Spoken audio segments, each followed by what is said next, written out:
Greetings, I'm Epictetus, and this is Epic Tech.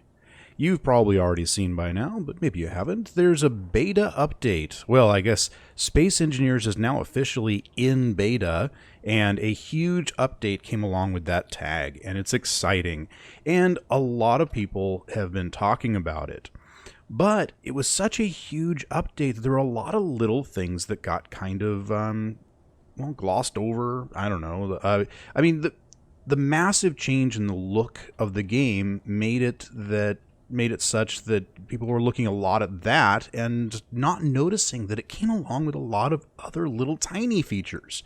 Things that, some of them are really obvious. You've got the new corner lights, but they're right there in and the new corner LCDs, but they're right there in the G menu. People are going to trip across them. So I decided I would highlight some of the things that you may not have noticed.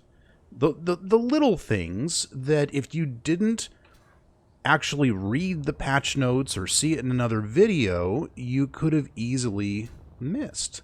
Little things that make big differences, like you can now use a grinder or a drill to cut down a tree. Look at that. Very handy when you're trying to clear that forest for your new base and you don't want to, say, have to run into the trees with your ships, because that was the way you had to do it before.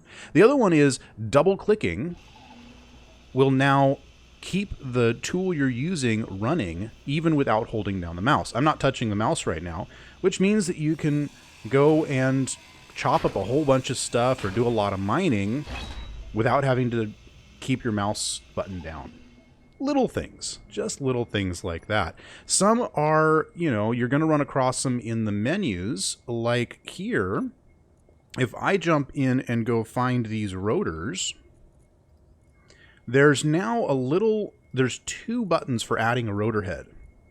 Now, the way you access these is you make a rotor and then you grind off the head, and you can add a rotor head. But the cool thing is you can add a regular rotor head, or you can actually add a small head on a large grid. Now, you might be wondering, why in the world would I want to do that? Well, there are all kinds of awesome uses for this. There used to be a glitch in the game that allowed you to do this.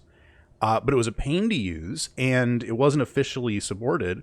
Well, it's now officially supported. And what this means is that you can put, obviously, large blocks, but you can also put, that's next to each other. It's not going to work. But you can put small blocks on a large grid.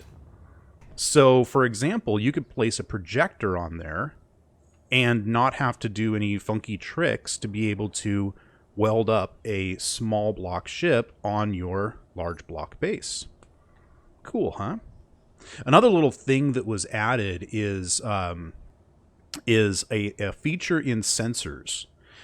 Let me show you how it used to work, and then I'm going to change this, and you'll see how it works now. I'm going to remote control this ship that I've created. Right here. Where is this? There we go. This ship right now is docked. As soon as I unlock the connector, you'll notice that sensor went green. If I lock it again, it goes blue. That's by default. Sensors don't see any item that is part of the same grid they're on. But if I go in and find that sensor and come down here, there is a new feature called detect subgrids. And if I turn that on, it's now going to see that ship whether it's docked or not. And this is extremely handy for, detecting docked ships. If you have something you want to happen when a ship is coming in for docking, or while it's still docked, that kind of thing. And two sensors looking at the same area will be able to tell you when a ship is there but not docked. You can even have it set up to automatically dock or undock in certain situations.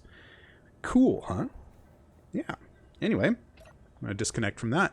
Another one is interior lights. We've always been able to use those on the interiors of our bases, but we can now put them on the sides of ships. or anywhere in a ship. You can, if you have a small grid ship, or small grid anything, you can now use interior lights. Some people have been making larger ships that you can actually like walk inside of and that kind of thing out of small blocks just for the extra details they want to put in there, and that's useful for that. You can also use it as like a signal. I could have this turn red when I run out of a certain kind of part. Wait, actually, I'd need a script to do that. But I could have it turn red when I have a sensor seeing that I'm too close to the ground or something like that. Or I could have red on one side and green on the other to tell which side's which. There's all kinds of uses for using an interior light versus like a spotlight. Sometimes you don't want a huge old spotlight. You no longer have to, if you don't have anything in your hand, you no longer have to use the regular trigger command to access something. You can now click. So if I left click on this programmable block, it brings me right into the configuration. This is especially handy for LCDs. If I left click, I actually get into the text that's on the screen. If I right click, it brings me to the configuration.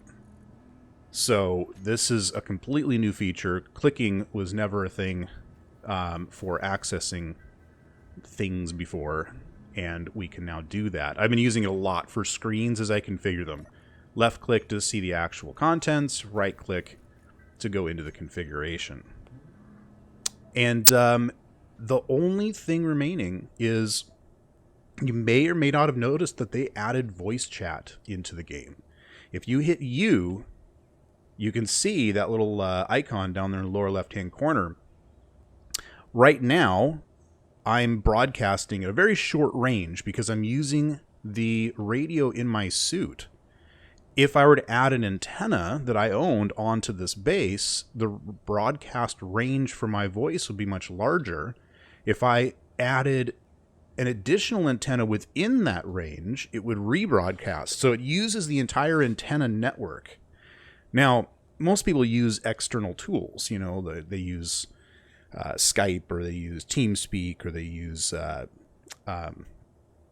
Discord, or that kind of thing.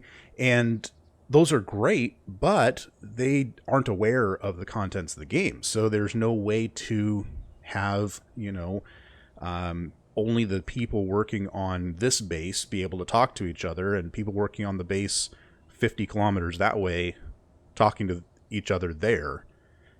We can now do that kind of thing, which is very cool. I haven't been able to play with it, and I don't have anybody else in the server to talk to, so I can't really demonstrate it, but it's a really cool feature that I think could really make a big difference in the future, and I'm excited about it. That's it. I wanted to make this really quick, just so you could see a few things and not miss those neat little features that could have gotten overlooked. There's a bunch more, and I just chose these because I thought that those were the ones that were the easiest to miss, and that could actually make a pretty big difference in the way you play a game. That's all. If you enjoyed this video, hit that like button, and if you haven't already, hit subscribe. I put out videos pretty regularly, and some of them are really fun. I think some of my viewers seem to think, you might. That would be cool. And, well, as always, I'll see you next time on Epic Tech.